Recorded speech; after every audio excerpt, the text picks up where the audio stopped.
Dans une petite ville entourée de grands arbres, au centre de la place principale, se dressait une statue majestueuse d'un chevalier.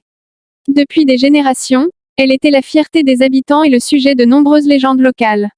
Mais peu de gens savaient que chaque soir, lorsque la cloche de l'église sonnait minuit, la statue prenait vie. Des disparitions étranges avaient commencé à se produire dans la ville. Chaque matin, les habitants découvraient que des objets précieux avaient disparu et parfois des personnes manquaient à l'appel. La peur s'empara rapidement de la ville et les habitants commencèrent à soupçonner la statue d'être à l'origine de ces événements. Un jour, une jeune archéologue nommée Clara arriva en ville. Elle avait entendu parler de la légende de la statue et était déterminée à découvrir la vérité.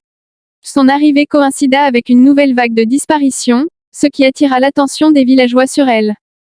Clara décida de passer une nuit sur la place pour observer la statue. À minuit, elle vit le chevalier de pierre s'animer lentement et descendre de son piédestal. Elle resta cachée, retenant son souffle, alors que la statue commençait à parcourir les rues de la ville, semblant chercher quelque chose. « Bon sang, je n'en crois pas mes yeux », murmura Clara en se cachant derrière un buisson. Cette statue est vraiment vivante.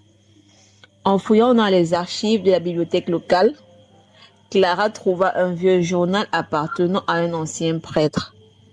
Le journal racontait l'histoire d'un chevalier maudit condamné à errer chaque nuit pour expier une faute grave.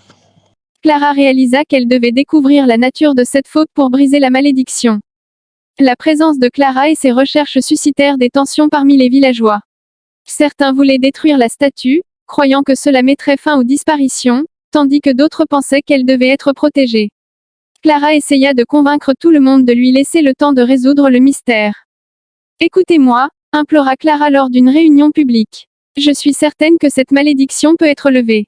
Donnez-moi une chance de comprendre ce qui se passe avant de prendre des mesures drastiques. » Clara rencontra un jeune homme, Jacques, qui semblait en savoir beaucoup sur la statue. Jacques lui raconta que sa famille avait été chargée de garder le secret du chevalier pendant des siècles. Il proposa d'aider Clara à découvrir comment lever la malédiction. « Ma famille a veillé sur ce secret depuis des générations », dit Jacques en guidant Clara vers une petite maison remplie de livres anciens et d'artefacts. « Nous savions que le jour viendrait où quelqu'un comme toi viendrait pour découvrir la vérité. » Jacques révéla à Clara l'existence d'une amulette ancienne, qui, selon la légende, pourrait briser la malédiction du chevalier. L'amulette était cachée dans une grotte située à la périphérie de la ville. Clara et Jacques décidèrent de partir ensemble à sa recherche. En entrant dans la grotte, Clara et Jacques furent confrontés à une série de 3 épreuves, d'abord un casse-tête, mathématique, ayant pour but de permettre l'accès, à la deuxième épreuve qui est de se tenir chacun sur un pied en se tenant la main, ce qui démontre de bonnes vibrations entre les deux, puis la troisième épreuve étant de créer, dans leur esprit un pont invisible dans le vide leur permettant, d'accéder à l'autre côté de la grotte. La troisième épreuve fut la plus difficile, car ils devaient harmoniser leurs esprits à former qu'un, à croire ensemble que le pont existe et poser chaque pas avec conviction du début jusqu'à la fin. Au premier pas, ils ont failli tomber dans le vide. Jacques, nous devons croire que c'est possible, visualiser le pont, dans notre esprit pour traverser, ok, es-tu avec moi? Demanda Clara. Au point où nous en sommes, qui aurait cru qu'une statue pourrait prendre vie, allons-y je suis avec toi. Dit Jacques. Clara et Jacques se tenant la main fermement commencent à traverser le vide, à chacun de leurs pas une lueur apparaissait sous leurs pieds, ceci jusqu'au dernier pas quand soudain ils ouvrirent les yeux et se trouvaient déjà de l'autre côté.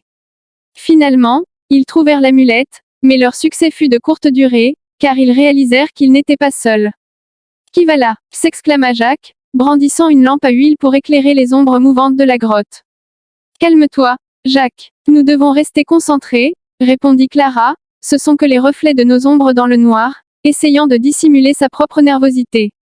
À leur retour en ville, Clara et Jacques furent attaqués par un groupe de villageois mené par Esteban, un homme influent qui croyait que la statue devait être détruite.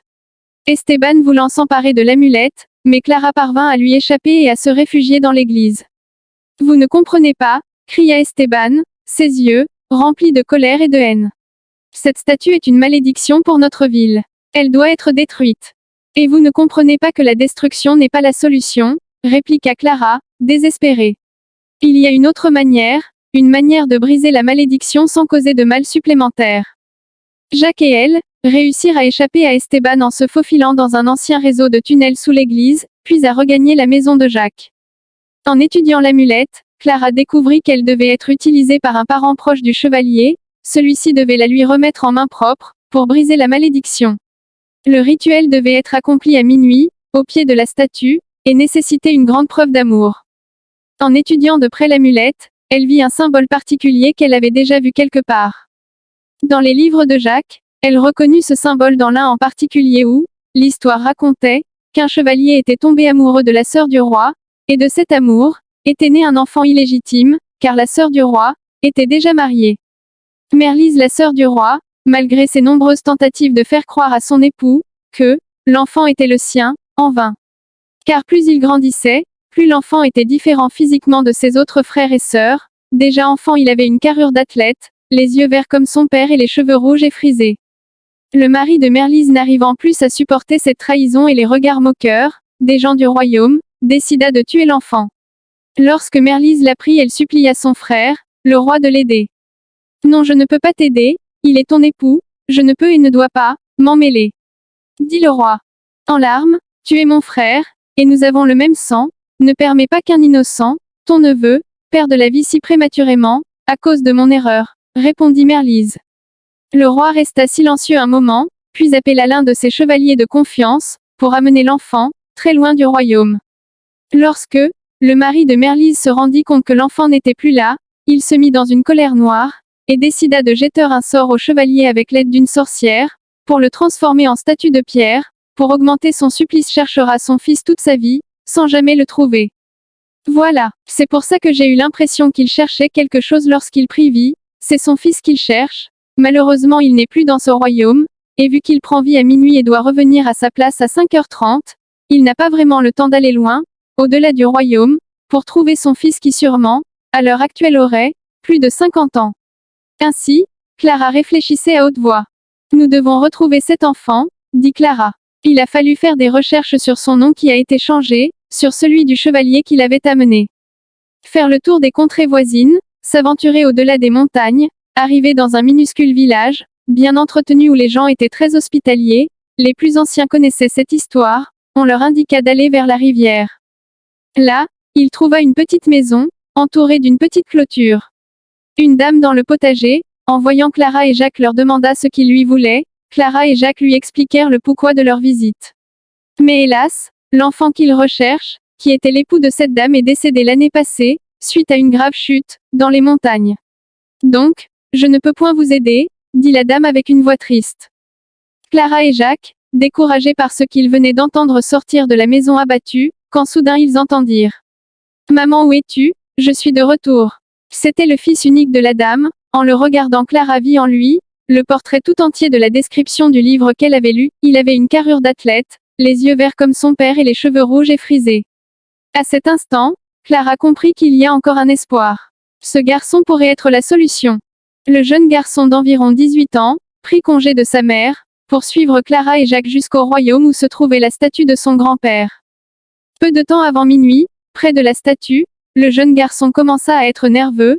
Clara le rassura en le disant: « Il ne t'arrivera rien de mal, crois-moi, tu es la solution pour que ton grand-père puisse reposer en paix et arrêter de errer chaque nuit à la recherche de ton père.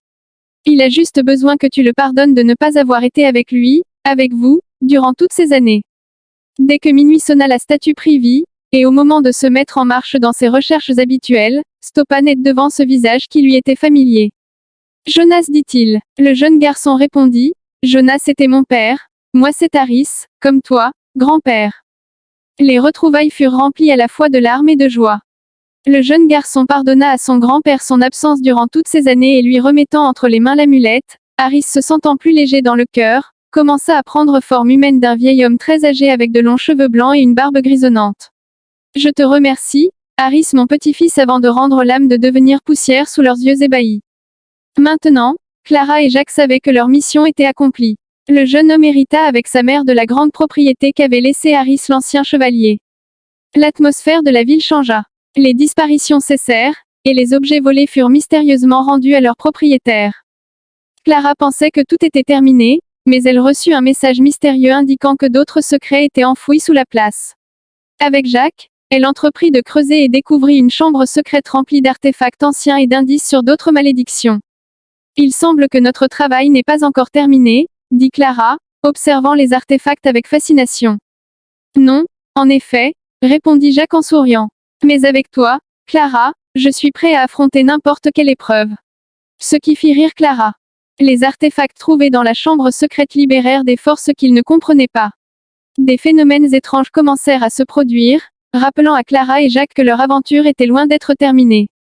Les nouveaux indices conduisirent Clara à découvrir que Sir Harris n'était pas le seul chevalier maudit. 2 autres statues, représentant ses frères d'armes, étaient également dissimulées dans la ville, chacune avec sa propre malédiction. Pour lever les nouvelles malédictions, Clara et Jacques devaient trouver et libérer les 2 autres chevaliers. Leur première destination fut un ancien monastère en ruine, où ils devaient affronter les épreuves de la foi. Tu es sûr de vouloir continuer, Jacques? Demanda Clara en scrutant les ruines imposantes devant eux. Plus que jamais, répondit Jacques, avec assurance. Nous avons déjà fait tant de chemin. Nous ne pouvons pas abandonner maintenant. Au monastère, Clara et Jacques découvrirent la statue du 2e chevalier, Sir Normand. Pour le libérer, ils durent, la 2e partie prochainement. Si tu as aimé, like et abonne-toi, surtout laisse en commentaire 2e partie. Like et abonne-toi si tu as aimé.